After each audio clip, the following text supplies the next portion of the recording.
An important part of our school's mission is to contribute to a vibrant regional economy, and we take that part of our mission very, very seriously. The most obvious way we do that is by educating well-trained business professionals to meet the needs of area employers. But we also do that through some of our business outreach arms. That might include economic impact studies done by Dr. Tim Sullivan and our Office of Regional Economic Analysis. It also could be the extensive executive education programs that we've done, where in the last year we educated employees from over 200 area companies on different training and development activities. Our International Trade Center last year helped grow the exports of its clients by over $33 million.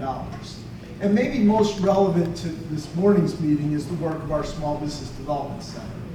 Between Director Joanne May and our specialist Marty Guntrin, they log literally thousands of hours each year on one-to-one counseling sessions with small business owners, and that's really important work. And I'd like to just acknowledge the work that they've done on that, so please thank them. And then finally, through the Metro East Startup Challenge, our Small Business Development Center is really contributing to an entrepreneurial client for this region, and we think that's very important as well. Now, we are very proud of the 3 winners of this year's Metro East Startup Challenge. We think all 3 ventures have a very bright future. In my mind, collectively, I think it's the strongest group that we've had so far. So with no further delay, I'd like to bring up our Center Director, Joanne May, who will introduce the 3 winners to you. So once again, thank you for your support of the Metro East Startup Challenge and for allowing us to be a part of it. Joanne?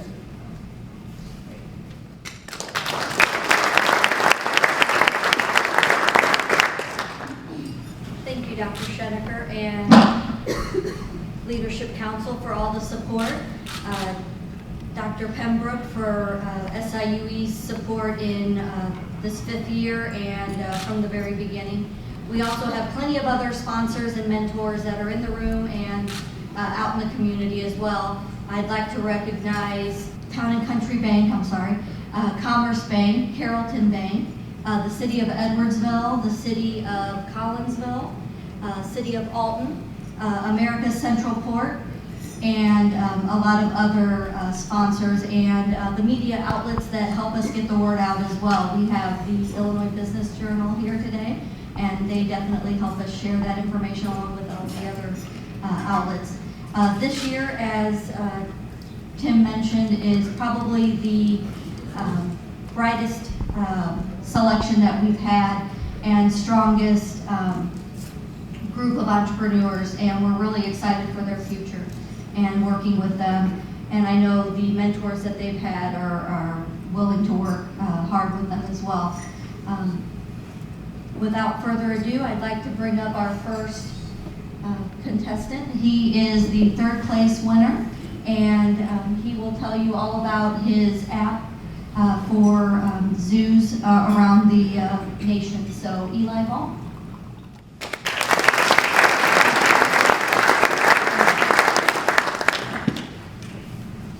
Hello, my name is Eli Ball. I'm the founder of Midway Spark, and Midway Spark, we create low-cost platforms for specific industries to provide technology to industries that don't get really good resources for technology. So our first platform that we're making is Safari Guide, which when we went and talked to a lot of zoos, we found out that the mobile apps that they're getting is far too expensive for many of these nonprofit zoos. They're really having trouble updating the content of those zoos in a specific and easy manner. And most importantly, nobody maintains the technology. So in like 2 or 3 years, those mobile apps break down, and it's a waste of money for the zoos.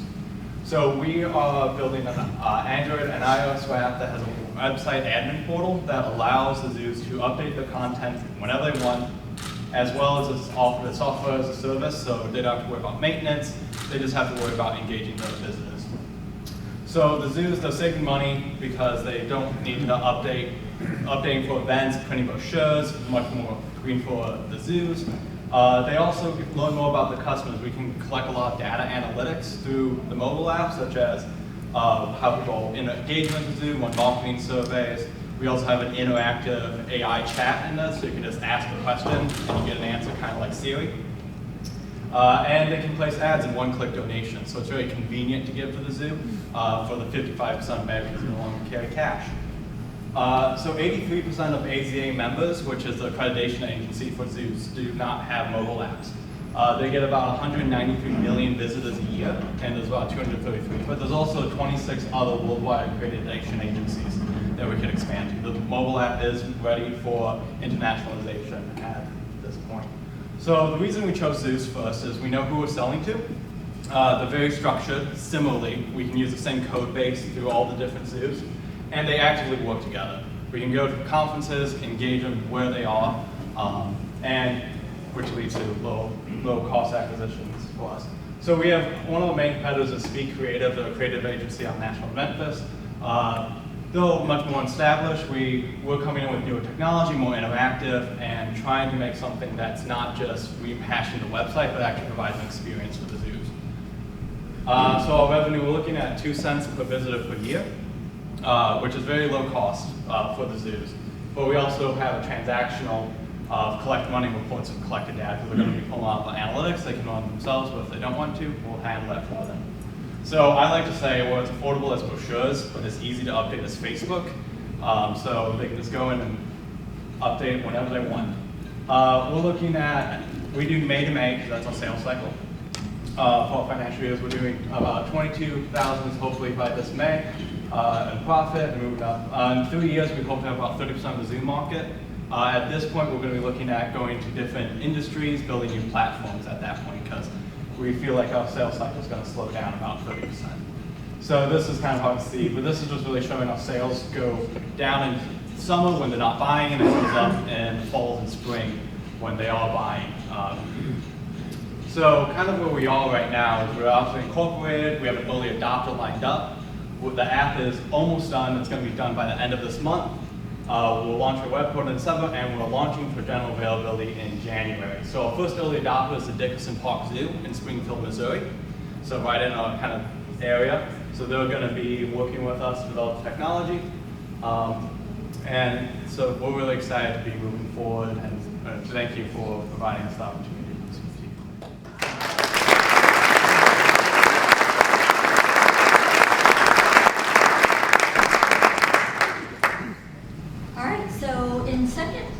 We have Brad Eastman with Beastman Tea.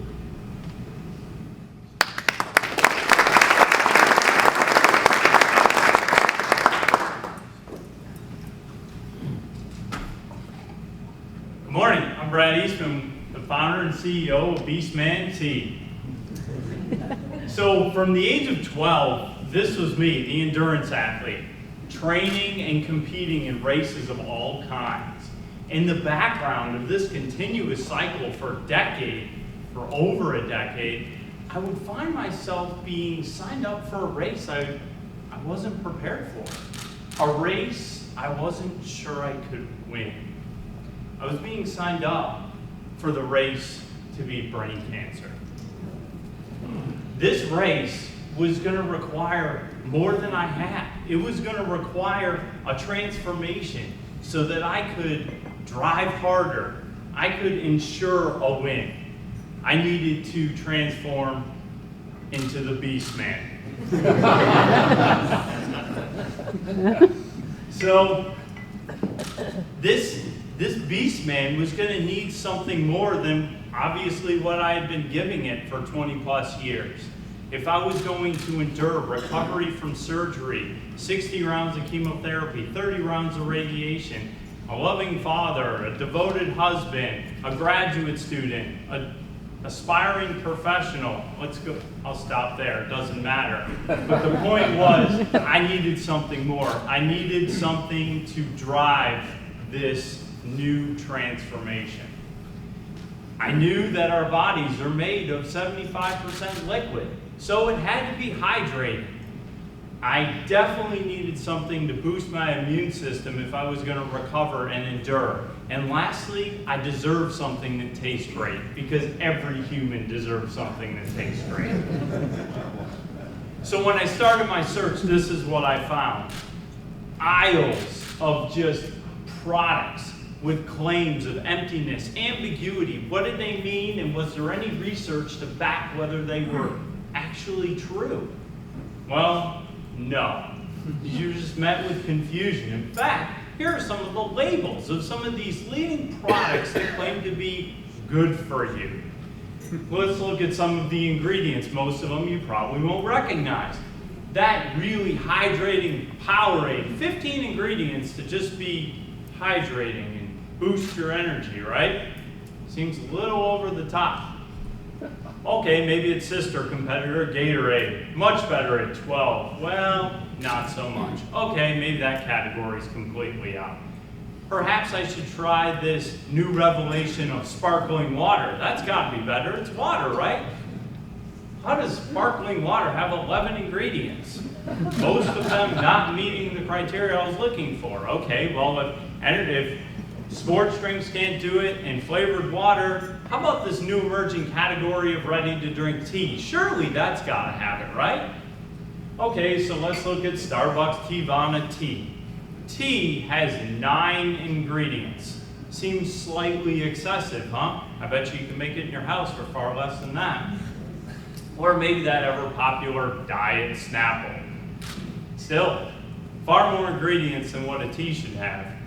Or lastly, that trustworthy beverage company, Honest. Their green tea, that super popular one, has 6 ingredients. Still more than a tea should have, right? When you read tea, you think water and tea. That's less than 6. So I said, this can't be it. This can't be. My search led me across state borders, 18 different stores. Surely I was going to find something that met these 3 basic needs. But no, I left empty-handed. So I decided if they couldn't do it out there, the Beast Man could do it in here.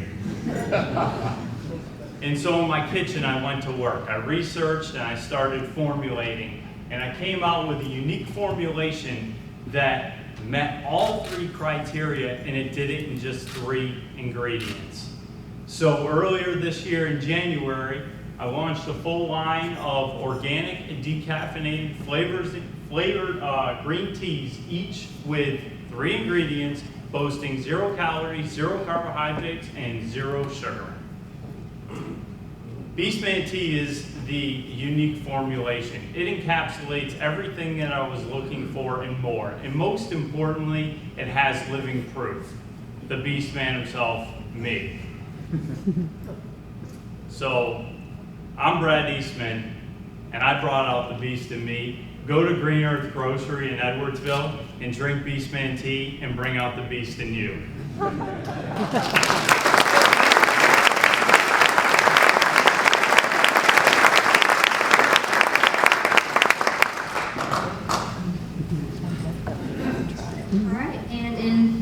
Place, we have Myth Produce, and we have 3 of the 6 brothers here today to present.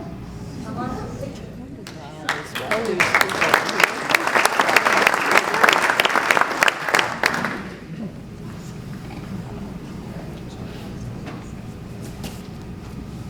Our family's been farming for nearly 200 years. It's what we grew up doing from the day we learned to walk, and that's how it's been for 7 generations. Then when I was 9, our dad passed away, leaving all of us lost. Our grandpa, who had dropped out of high school his freshman year to work on the family farm, was physically unable to anymore. And most of my brothers were getting ready to go to college. It seemed like our farm was going to end. Not just our family's farm, the family's legacy was about to end. 200 years of backbreaking labor, the heat and the cold just to make ends meet, about to vanish. As time went on, none of us were satisfied with letting it end there. We wanted something more. We didn't just want to bring farming back, we wanted to improve it, as well as honor our father's memory and create something that we could pass on for generations. This is when we decided to reinvent the traditional family farm into something more sustainable, more profitable. Reinvent it into something that gives the St. Louis area a product that's far superior to its competition. Hi, I'm Dylan Meath. I'm Tyler Meath. I'm William Meath. And we're representing Vast Produce. Vertical aquaponics was sustainable technology, or Vast Produce, is an aquaponics company that started by my 5 brothers, specializing in the growing of dozens of varieties of lettuce without the use of any chemicals, as well as multiple types of fish, year-round. This concept alone wouldn't be enough to warrant success if it wasn't for our stellar investment team and our innovative system. Our system is housed in a 70-year-old shed that sits on land that's been in our family for generations. The system has two 3,500-gallon tanks that are capable of holding 7,000 pounds of fish. The fish produce waste that is transported through our overflow and through our drain openings into our drum filter. The drum filter, which is the heart of our system, separates the water from the solids. The solids are sent to our digester, the water goes to our biofilter. The biofilter cleans the water with naturally occurring bacteria and recycles that water back to the fish tank. The solids that are sent down to the digester are broken down with naturally occurring bacteria into usable plant nutrients. These usable plant nutrients are pumped over to our grow towers, which house our plants. The plants are able to absorb these nutrients through their roots and return the remaining water back to the digester. While our system alone is unique, our grow towers and our dual loop system are just a couple of things that set us apart. Our grow towers allow us to grow 8 times the amount of lettuce per square foot as traditional lettuce growing techniques. Our grow towers are currently growing lettuce, but we're capable of growing multiple types of fruits, vegetables, and even herbs. Our dual loop system allows both sides of the system to operate independent of each other, creating a much more efficient and stable environment for both our fish and our plants.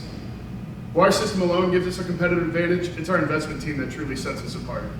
We have 3 engineers who came up with the design, 2 agronomists who specialize in plant nutrients, a CPA to keep our spending in check, and 7 generations of farming in us. 2 out of 3 Americans say where their food is produced is the #1 factor when making a purchasing decision.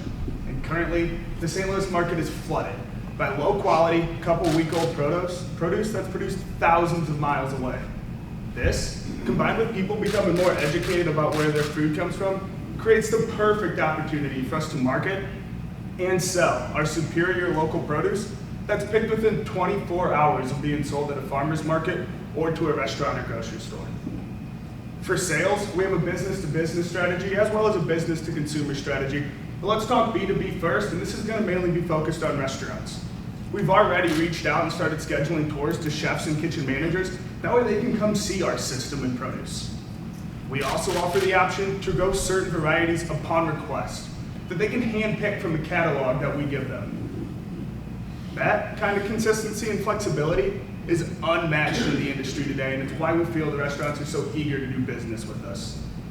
Now on the consumer side, it's primarily going to be focused on farmers markets, and to increase our success at farmers markets, we've developed a couple of different marketing strategies that we can gain a little bit of public awareness.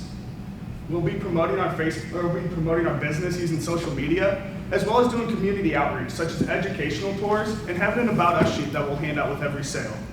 But at the end of the day, it's going to be our flavor and freshness that really power sales. Our goal is to provide fresh and local produce to every market that wants it. Will you help us feed St. Louis?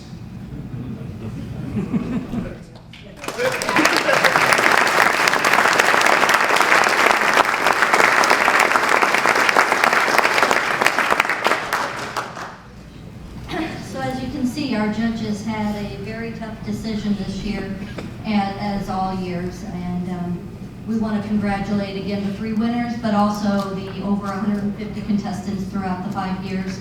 And let me recognize a few more of our sponsors real quick.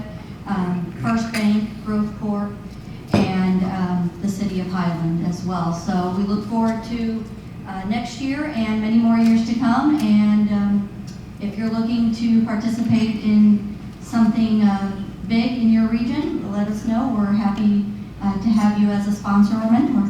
Thank you.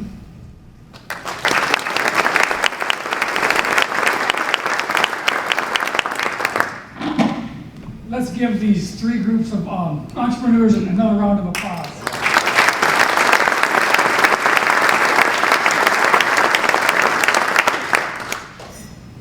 And Tim and Joanne, I want to thank you for your leadership in this endeavor as well. Thank you very much.